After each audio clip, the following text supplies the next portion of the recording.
हमारे राजू भाई से जो पुलिस कांस्टेबल है कोपरगांव पुलिस स्टेशन के अंदर, जो यहाँ पर फन फेयर मेले की रौनक बढ़ाने के लिए आए। चलिए हम उनसे मिलते हैं। भाई आपको कैसा लगा यहाँ पर आकर?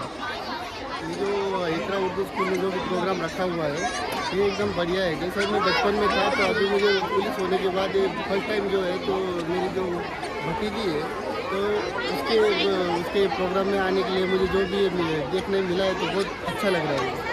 आपकी बच्ची ने किस चीज़ की दुकान लगाई थी? इधर शरबत का दुकान लगाया है। अच्छा, तो शरबत किसने बनाया? उसने खुद बनाया या घर वालों ने बनाया? उसने खुद भी बनाया है और घर वालों ने थोड़ा सपोर्ट किया।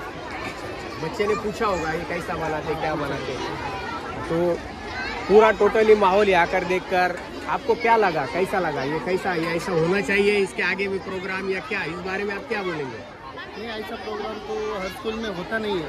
जिधर भी मैं गया कई इन्वाइट किया है हम लोग को, तो हम लोग पुलिस डिपार्टमेंट से जाते हैं, लेकिन ऐसा कभी प्रोग्राम दिखने में नहीं मिला है। तो इधर आके जो माहौल दिख रहा है इधर तो अच्छा लग रहा है। जो भी सीखने मिल रहा है बच्चों को, जो भी गणित हो, मैथ्स हो, हाँ उसमें भी इसका जो हिसाब किताब का जोड़ होता है वो सीखने में मिलता है। इसलिए ऐसा है कि ये प्रोग्राम होते रहे, उनके फ्यूचर में जो भी होएगा तो अच्छा रहेगा बच्चों को। बच्चों के साथ साथ उनके वालिदैन का भी हम तहे दिल से शुक्रिया अदा करते हैं।